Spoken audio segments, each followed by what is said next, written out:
Good morning students. स्वयं विवेकानंद महाविद्यालय नारायणपुर प्रीतमपुर की ऑनलाइन वर्चुअल क्लास में आप सभी डीएलएड सेकंड सेमेस्टर के स्टूडेंट का स्वागत है।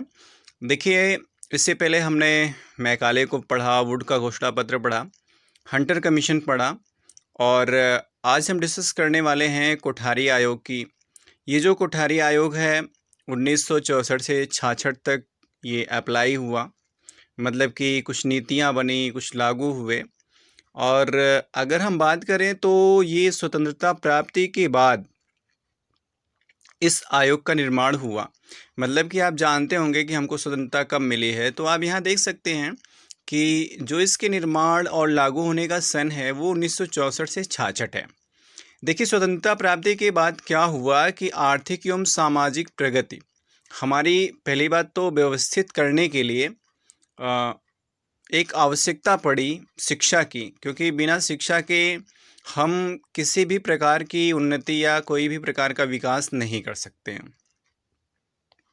तो ऐसी स्थिति में शिक्षा के द्वारा लोकतंत्रीय समाज का निर्माण करना संभव है और बिना शिक्षा के ना तो निर्धनता उन्मूलन हो सकता है, ना कृषि का विकास हो सकता है, ना उद्योगों का विकास हो सकता है, ना ही व्यक्तियों के रहन सहन का स्तर ऊंचा हो सकता है। मतलब कुल मिला के शिक्षा के बिना मान के चलिए कि हमारे देश का या हम खुद का कोई भी विकास नहीं कर सकते हैं। तो ज़रूरत पड़ी हमें शिक्षा नीतियों की, तो उसी परिप्रेक्ष्य में शिक्षा आयोग या कोठारी आयोग का निर्माण किया गया 1964 से 66 में। और देखिए, इसमें जो लक्ष्य रखा गया वो निर्धनता उन्मूलन का लक्ष्य रखा गया, कृषि के आधुनिकीकरण का लक्ष्य रखा गया, उद्योगों का विकास करने का लक्ष्य रखा गया और इसके साथ साथ व्यक्तियों के रहन सहन का स्तर और 14 वर्ष तक की अवस्था के सभी बच्चों के लिए निःशुल्क एवं अनिवार्य शिक्षा की भी व्यवस्था करने की बात की गई। इसके लिए ये भी कहा गया कि शिक्षा के विभिन्न अंगों एवं स्तरों की अलग अलग जांच ना करके शिक्षा के संपूर्ण क्षेत्र की जांच की जाए। और बात भी सही है भाई, शिक्षा के संपूर्ण क्षेत्र की जांच होनी चाहिए, क्योंकि पता चला कि केवल एक ही पार्ट का अगर हम अध्ययन कर रहे हैं तो वहाँ पे तो केवल कुछ कमियाँ मिलेंगी हमें ना। अब देखिए, आगे देखते हैं। भारत सरकार ने 14 जुलाई सन 1964 के प्रस्ताव में विश्वविद्यालय अनुदान आयोग के अध्यक्ष प्रोफेसर डी.एस. कोठारी की अध्यक्षता में शिक्षा आयोग की नियुक्ति की घोषणा की। Professor DS. कोठारी, इन्हीं के नाम पर इस आयोग का नाम कोठारी आयोग रखा गया। और ये मतलब विश्वविद्यालय अनुदान आयोग के लिए प्रस्ताव जो शिक्षा आयोग की मतलब की नियुक्ति की गई वो 14 जुलाई 1964 को की गई। और प्रोफेसर डी.एस. कोठारी का पूरा नाम दौलत सिंह कोठारी है। ठीक, तो इसमें देखिए क्वेश्चन पूछा जाता है कि इस आयोग में कितने सदस्य थे, तो ये पूछा भी गया है शायद एक आध बार डीएलएड के एग्ज़ाम में। तो इस आयोग में कुल 17 सदस्य थे और इसमें 6 अन्य देशों के शिक्षा विशेषज्ञ भी सम्मिलित थे। अब यहाँ हम देख सकते हैं कि राष्ट्रीय उत्थान में शिक्षा को एक महत्वपूर्ण साधन के रूप में विकसित करने की दृष्टि से इसमें अनेक महत्वपूर्ण सुझाव दिए गए। तो चलिए देखते हैं कि सुझाव क्या दिया गया इसमें। तो नंबर फर्स्ट दिया गया कि शिक्षा के राष्ट्रीय उद्देश्य, मतलब शिक्षा का राष्ट्रीय उद्देश्य होना क्या चाहिए। तो देखिए, शिक्षा का राष्ट्रीय उद्देश्य जो होना चाहिए वो कृषि एवं उत्पादन में वृद्धि, विज्ञान को कृषि एवं उत्पादन कार्य से जोड़ना चाहिए, माध्यमिक शिक्षा को अधिक से अधिक व्यावसायिक रूप देना, मतलब कि व्यावसायिक शिक्षा प्रदान की जानी चाहिए, कृषि शिक्षा प्रदान की जानी चाहिए एवं प्राविधिक शिक्षा भी प्रदान की जानी चाहिए। आयोग ने कहा कि सामाजिक एवं राष्ट्रीय एकता का विकास करने के लिए शिक्षा के सब स्तरों पर सामाजिक एवं राष्ट्रीय सेवा का अध्ययन अनिवार्य बना देना चाहिए। आप देखते होंगे कि सामाजिक अध्ययन और कुछ राष्ट्रीय सेवा का मतलब कि कुछ ऐसी पुस्तकें भी लगानी चाहिए जिसमें हमारे स्वतंत्रता संग्राम सेनानियों का वर्णन हो। फिर है आधुनिकीकरण करने के लिए विज्ञान पर आधारित प्रौद्योगिकी का प्रयोग किया जाना चाहिए।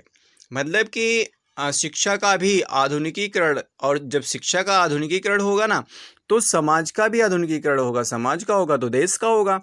मतलब कि पूरी तरह से हम एक नई दिशा में कदम रखेंगे और पूरी तरह से अपना और देश का विकास कर सकते हैं। सेकेंड पॉइंट है शिक्षा की संरचना व स्तर। इसमें देखिए आयोग ने शिक्षा की गुणवत्ता बढ़ाने के लिए शैक्षिक ढांचे में परिवर्तन करने का सुझाव दिया। मतलब कि शिक्षा की गुणवत्ता जो है उसको थोड़ा सा बढ़ाने के लिए क्या सुझाव दिया गया कि आयोग ने 1 से 3 वर्ष की पूर्व प्राथमिक शिक्षा, देखिए इन्होंने पहला जो पार्ट मतलब कि शिक्षा को जो बांटा कुछ चरणों में चरणबद्ध किया, उनमें जो 1 से 3 वर्ष की शिक्षा थी वो पूर्व प्राथमिक शिक्षा, मतलब स्टार्टिंग में जब बच्चा विद्यालय जाता है। उसके बाद 10 वर्ष की सामान्य शिक्षा, फिर 2 वर्ष की उच्चतर माध्यमिक शिक्षा तथा प्रथम उपाधि के लिए द्विवर्षीय उच्च शिक्षा रखने का सुझाव दिया गया।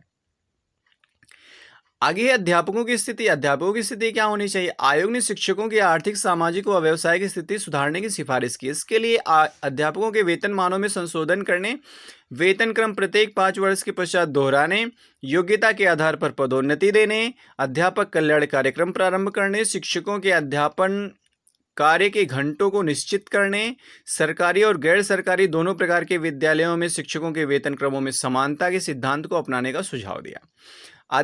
इसके साथ साथ आदिवासी क्षेत्रों में कार्य करने वाले अध्यापकों को विशेष मत देने तथा शिक्षकों को राजनीति में भाग लेने की स्वतंत्रता देने तथा राष्ट्रीय पुरस्कार योजना चालू करने के संबंध में परामर्श दिए।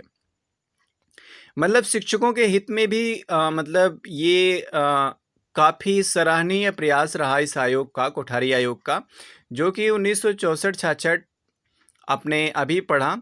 और ये आयोग बहुत ही महत्वपूर्ण काम कर रहा था। इसके सुझाव और परामर्श भी बहुत ही बेहतर थे। इन्होंने शिक्षा की संरचना, अध्यापकों के लिए मतलब उनकी जीवन शैली को सुधारने के लिए सुझाव दिया। फिर अगला पॉइंट है अध्यापक प्रशिक्षण। देखिए अध्यापकों को अध्ययन की अधिक सुविधाएं दी जाए। भाई टीचर को भी तो ट्रेंड करना, नहीं तो वो पढ़ाएगा क्या, कैसे पढ़ाना है, कुछ पता ही नहीं है तो कैसे पढ़ाएगा। विश्वविद्यालय शिक्षा के पाठ्यक्रम में प्रशिक्षण को स्थान दिया जाए, मतलब कि ट्रेनिंग। फिर राष्ट्रीय आवश्यकताओं के अनुरूप शिक्षण विधियों, शिक्षण सामग्री व शिक्षण पाठ्यक्रम में परिवर्तन लाया जाए। मतलब कि जैसे जैसे हमारी राष्ट्रीय आवश्यकताएं बदले वैसे वैसे पाठ्यक्रम में भी परिवर्तन होना चाहिए। प्राथमिक विद्यालयों के शिक्षकों के लिए जो स्नातक हैं, प्रशिक्षण की अवधि 2 वर्ष की होनी चाहिए, जैसे आपका चल रहा है 2 वर्ष डीएलएड का जो ये पाठ्यक्रम है आपका, वो सेमेस्टर वाइज तो 4 सेमेस्टर, और अगर देखा जाए तो वर्ष के हिसाब से देखा जाए तो 2 साल का। तो ये सारी चीज़ें होनी चाहिए। इसके बाद है शैक्षिक अवसरों की समानता। देखिए शैक्षिक अवसरों की समानता में बात करते हैं कि न्याय, समानता व स्वतंत्रता प्रजातंत्र के मूलभूत आधार हैं। ये तो सबको ही पता होना चाहिए कि भाई न्याय, समानता, स्वतंत्रता, ये सब, इस पे सबका समान अधिकार है। और भारत जैसे प्रजातांत्रिक राष्ट्र में सभी नागरिकों को अपनी योग्यताओं का विकास करने के लिए शिक्षा प्राप्त करने का अधिकार होना चाहिए, बिल्कुल होना चाहिए। और इसके साथ साथ पुस्तक बैंक की भी व्यवस्था की जाए, छात्रवृत्तियों की संख्या बढ़ाई जाए, विकलांगों की शिक्षा के लिए समुचित प्रबंध किया जाए और प्रादेशिक स्तर पर असंतुलन को दूर करके राष्ट्रीय स्तर पर शिक्षा योजना बनाई जाए। नेक्स्ट पॉइंट है विद्यालय शिक्षा विस्तार। देखिए प्राथमिक शिक्षा का विस्तार करने के लिए प्राथमिक विद्यालयों की स्थापना इस प्रकार की जानी चाहिए कि लोअर प्राइमरी स्कूल और अपर प्राइमरी स्कूल किसी बालक के घर से क्रमशः 1 और 3 मील से अधिक दूरी पर ना हो। मतलब कि ज़्यादा दूर ना हो, नहीं तो बच्चे कैसे जाएंगे, बच्चे थक जाएंगे तो फिर पढ़ेंगे क्या। जो बालक निम्न शिक्षा प्राप्त करने के बाद आगे अध्ययन ना करना चाहते हो उनके लिए अल्पकालीन शिक्षा की व्यवस्था की जानी चाहिए। तो देखिए शैक्षिक अवसरों की समानता की बात की गई और विद्यालय शिक्षा विस्तार करने की बात की गई। शैक्षिक अवसरों की समानता से हमारा मतलब है कि प्रत्येक व्यक्ति, प्रत्येक भारत के नागरिक को शिक्षा प्राप्त करने का अधिकार है और वो अपने इस अधिकार का उपयोग कर सकता है और करना भी चाहिए। फिर विद्यालय की बात की गई कि विद्यालय शिक्षा विस्तार। विद्यालय का मतलब कि विद्यालय बहुत ज़्यादा दूर नहीं होना चाहिए। आज आप देख रहे होंगे कि हर ग्राम सभा, ग्राम स्तर पर भी प्रत्येक ग्राम सभा में 2-2 विद्यालय सरकार ने खुलवा दिए हैं बच्चों के लिए। नेक्स्ट पॉइंट है पाठ्यक्रम सुधार। तो पाठ्यक्रम सुधार के लिए आयोग ने कहा कि कक्षा 10 तक का पाठ्यक्रम सभी छात्रों के लिए एक समान होना चाहिए, और है भी। स्कूलों को अपनी आवश्यकता अनुसार पाठ्य वस्तु बनाने तक की छूट होनी चाहिए। कक्षा 1 से 4 तक मातृभाषा या प्रादेशिक भाषा, कक्षा 5 से 7 तक 2 भाषाएं तथा कक्षा 8 से 10 तक 3 भाषाएं अनिवार्य होनी चाहिए। पाठ्यक्रम में कार्यानुभव व समाज सेवा को स्थान दिया जाना चाहिए तथा छात्रों को नैतिक व आध्यात्मिक शिक्षा भी दी जानी चाहिए, जिससे उनके चरित्र का निर्माण हो सके। आगे शिक्षण विधियां, निर्देशन एवं मूल्यांकन। आयोग ने विद्यालयों में प्रयोग की जाने वाली परंपरागत शिक्षण विधियों में सुधार करने के सुझाव दिए। जैसे शिक्षण विधियों में लचीलापन होना चाहिए।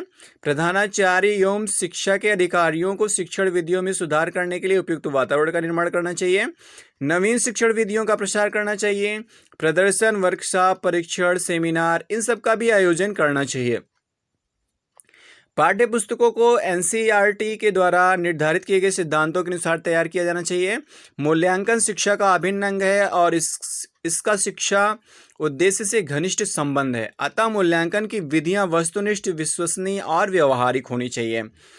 तो इसमें भी जो सुझाव दिया गया पाठ्यक्रम सुधार का मतलब कि जैसे छोटा बच्चा है तो उसे मातृभाषा में, और उसके बाद थोड़ा सा बड़ा हुआ तो उसे 2 भाषाएं, और बड़ा हुआ मतलब कि कक्षा 8 के बाद मतलब कि 9th से तो उसे 3 भाषाओं की शिक्षा दी जानी चाहिए। तो 3 भाषाएं तो हमारे यहाँ 3 क्या बल्कि 3 भाषाएं तो मौके पे चल ही रही हैं, जैसे हिंदी हुआ, अंग्रेजी हुआ, संस्कृत हुआ और उर्दू, मतलब 4 भाषाएं चल रही हैं मौके पे। तो इस तरह से हम मिलेंगे आपसे अब नेक्स्ट क्लास में। Okay, thank you.